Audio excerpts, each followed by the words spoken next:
Hello students, जो topic आज हम डिस्कस करने जा रहे हैं, नाम है टॉपिक का cause of decline of the Mauryan empire. Dear students, आप जानते हो मौर्यन डायनेस्टी इंडिया की एक माइटी डायनेस्टी थी। This Mauryan dynasty was founded by Chandragupta Maurya in 322 BC। After Chandragupta Maurya उनके जो इम्पोर्टेंट रूलर थे बिंदुसारा और आफ्टर दैट अशोका। यहाँ तक जो थे they were greater ruler of Mauryan dynasty. तो उसके बाद नंबर ऑफ रूलर्स आए इस मौर्यन डायनेस्टी में, वो वीक थे, वो इनकम्पिटेंट थे और वो इतने कैपेबल रूलर नहीं थे। और जो लास्ट मौर्यन रूलर था, his name was Brihadratha, and this last Mauryan ruler Brihadratha was overthrown by his own military commander in chief Pushyamitra Shunga. तो आज हम इसी जो कास्ट से कौन कौन से फैक्टर जो रिस्पॉन्सिबल थे मौर्यन के डाउनफॉल के लिए और मौर्यन के डिक्लाइन के लिए, वही हम डिस्कस करने जा रहे हैं।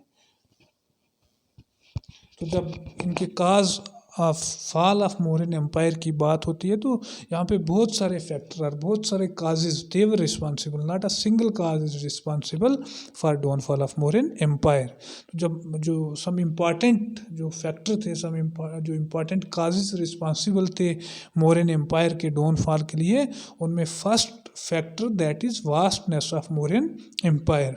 उसके बाद foreign invasion, weak successor of Ashoka's responsibility for the downfall of Mauryan Empire, no definite law of succession, internal revolts, financial crisis and strong Brahmanical reaction। ये जो फैक्टर थे ये रिस्पॉन्सिबल थे for the downfall of Mauryan empire. इन factors को हम एक एक करके डिस्कस करेंगे। फर्स्ट जो फैक्टर है that is weak successor of Ashoka.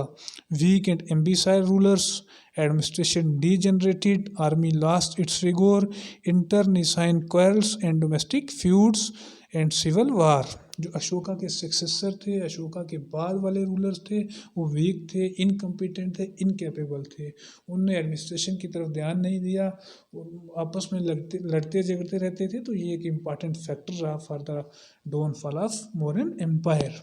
Second जो इम्पॉर्टेंट काज था वो था no definite law of succession, कि जब एक रूलर की डेथ हो जाएगी उसके बाद कोई डेफिनेट लॉ ऑफ सक्सेशन उनके पास नहीं था कि कौन रूलर बनेगा।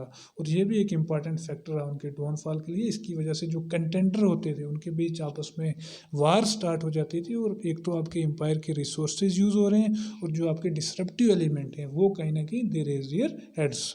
तो lack of definite law of succession, Ambitious princes indulge in rivalry, encourage the disruptive element। Next, strong Brahmanical reaction. ये एक ऐसा फैक्टर है जिसके ऊपर हिस्टोरियन में यूनानिमिटी नहीं है। कुछ हिस्टोरियंस वो इस ओपिनियन के हैं कि जो ब्राह्मणिकल रिएक्शन था वो भी रिस्पॉन्सिबल था for the downfall of Mauryan empire. जैसे prohibited slaughtering of animal, restricted rituals, allowed equal religious rights, Buddhism being a state religion encouraged social equality। This theory not generally accepted। Next जो important cause था that was internal revolts। After Ashoka's death, internal revolt posed serious problem, division of empire, foreign invasion। एक important factor हो सकता है कि हम देख रहे हैं जो मौर्यन एम्पायर का डाउनफॉल हो रहा है उसमें फॉरेन इन्वेडर्स का बड़ा इंपॉर्टेंट रोल था। Already after the death of Ashoka जो मौर्यन एम्पायर थी वो वीक हो गई थी, और उसके ऊपर जब फॉरेन इन्वेडर ने अटैक किया तो वो कहीं ना कहीं कोलैप्स कर गई। Foreign invaders took advantage of internal chaos and political instability। Indo Bactrians और इंडो पार्थियंस ने अटैक किया था, और इसकी वजह से मौर्यन एम्पायर का डाउनफॉल हो जाता है। Vastness of the Mauryan empire. Mauryan empire आप जानते हो कि चंद्रगुप्त मौर्य से लेके अशोका के टाइम तक उन्होंने बहुत एक्सपेंड किया। आपकी जो मौर्यन एम्पायर थी वो हिंदू कुश से लेके ब्रह्मपुत्र तक और हिमालय से लेके मैसूर तक थी। और उस एंशियंट टाइम में हमारे पास जो इतने अच्छे मीन्स ऑफ ट्रांसपोर्ट और मीन्स ऑफ कम्युनिकेशन नहीं थे, तो इतनी वास्ट जो एम्पायर थी उसको कंट्रोल करना बहुत डिफ़िकल्ट था। ये भी एक बड़ा इंपॉर्टेंट फैक्टर रहा for the downfall of Mauryan empire. और जो लेटर मौर्यन रूलर थे वो कहीं ना कहीं वीक और इनकेपेबल थे, इनकम्पिटेंट थे। वो इतनी बड़ी एम्पायर को इफेक्टिवली कंट्रोल नहीं कर पाए, अच्छे से एडमिनिस्ट्रेशन नहीं दे पाए। तो ये भी एक इम्पॉर्टेंट फैक्टर था for the downfall of Mauryan empire. One of the main reason for its downfall, जो मौर्यन एम्पायर का एक्सटेंट था, that was from Hindu Kush to Brahmaputra and Himalaya to Mysore. तो इतनी बड़ी एम्पायर को इतने उस टाइम जो मीन्स ऑफ ट्रांसपोर्ट और कम्युनिकेशन थे वो भी एडवांस नहीं थे, उससे एडमिनिस्टर करना, उसको अच्छे से रूल करना, दैट वाज वेरी डिफिकल्ट।